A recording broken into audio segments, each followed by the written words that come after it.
A couple of news and nuggets out there for Iowa football.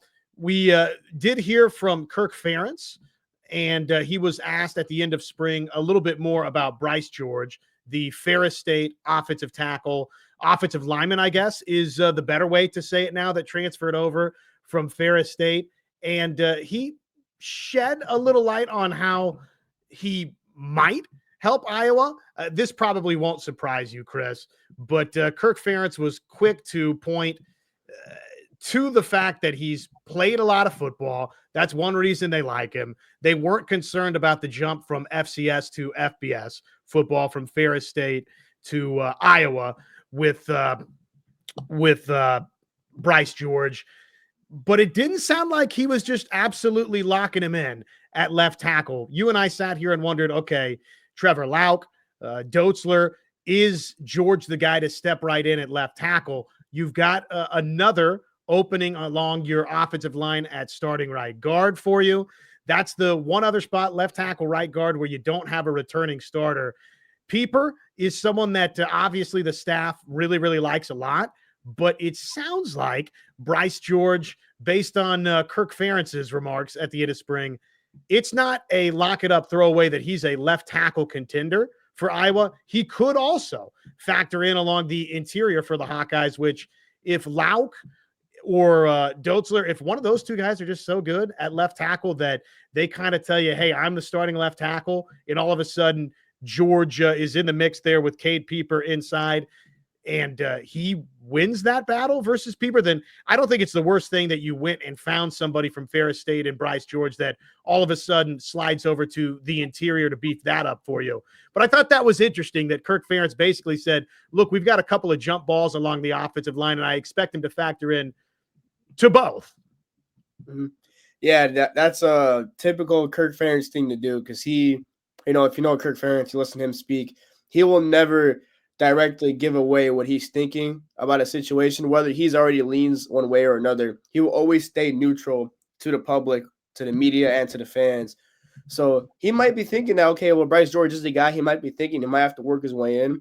I'm sure that's what it's going to be. He doesn't want to give him the position right away. He wants him to earn his spot, no matter how productive he's been at Ferris State. And when you win not once but twice over there, that's a big telling of the type of player he is. Considering all the snaps he played, he's a winning player. Yes, could he produce at Iowa right away? Absolutely. But he doesn't want to give it away right away, whether that's to the fans or to him. Let him earn a spot. That's what he's saying. And, I expect him to play. I don't see why, again, when you bring in a guy from the transfer portal, especially an experienced guy like him, you don't bring him in to have him sit on the bench and not produce, So I believe he will play, but typical Kirk Ferentz is take the neutral route.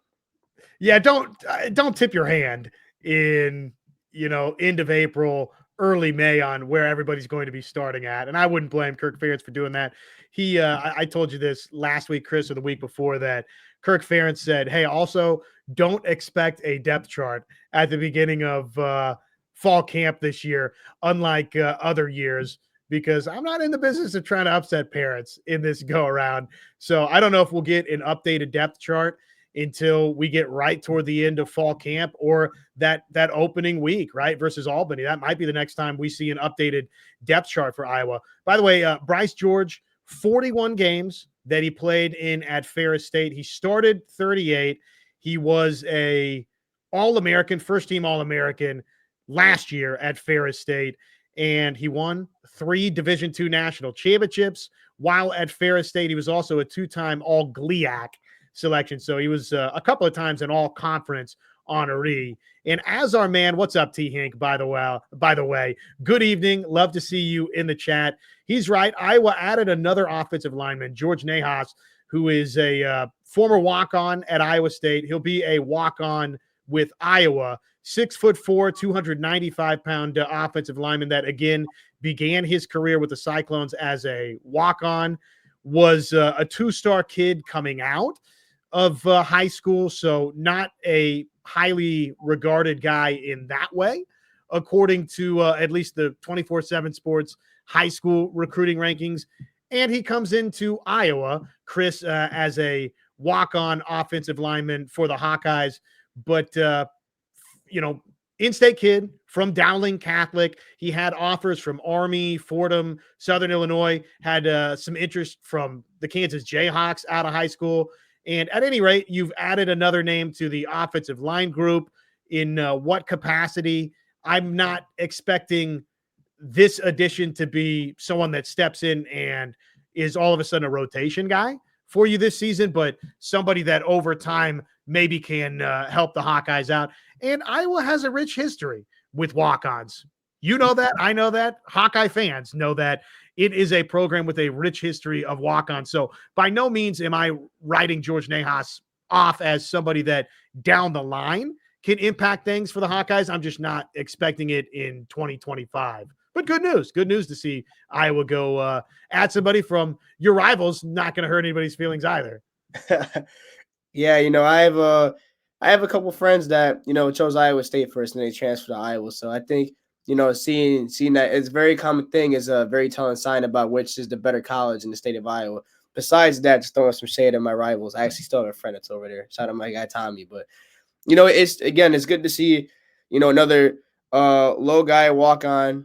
Wasn't the highest rated recruit, but as you said, we have a rich history of getting walk-ons and developing them into something. A telling sign of what Kirk Ferentz has been able to do during his 27-year tenure with the program. So to get a guy like him, in-state kid, Dowling Catholic over in West Des Moines, to go to Iowa State, and then we steal him from our rivals. I'm sure he's going to be something. I would love to see him pop out against the Cyclones over there. I will be at that game for sure. I'm excited for that one. So yeah, that's always a good one. Yeah, hopefully he gets a chance to play, man. And you definitely chose the right spot. If you're if you're not the highest rated recruit and you want to, everyone has aspirations of going pro. That's what you play college football for the most part. So if he wants to develop and really become something, there's not many programs that do it better than Iowa, where he could actually legitimately come and know he has a chance to play.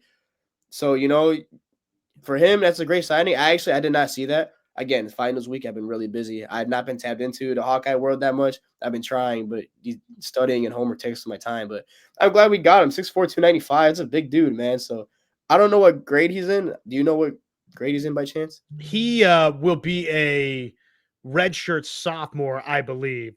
He spent a couple of seasons at Iowa State, but obviously redshirted one of those 2 years. So he's got 3 years of eligibility remaining. And so that's good. I mean, that gives him plenty of time to develop in the program. It's worth mentioning, too, that his father, Jim, is a legacy Hawk.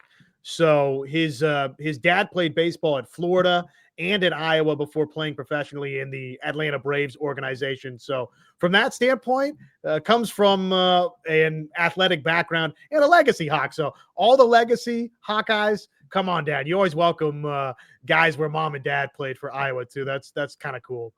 Yeah, that's crazy. Now that you saying that, I can't believe he chose Iowa State first, but I guess they are closer. So I'm glad he could. I'm glad he could come by and do something with us. I'm sure he's going to be a good player. Maybe not next year, or technically this year. We'll say this year. Technically not this year, but years prior or years after that, I'm sure he'll be good. Every once in a while, you just want to rebel for a little bit before you come back over to the good side and realize maybe mom and dad were right all along. Or it's just a case of, like that coaching staff coming out and then now looking for something a little bit different.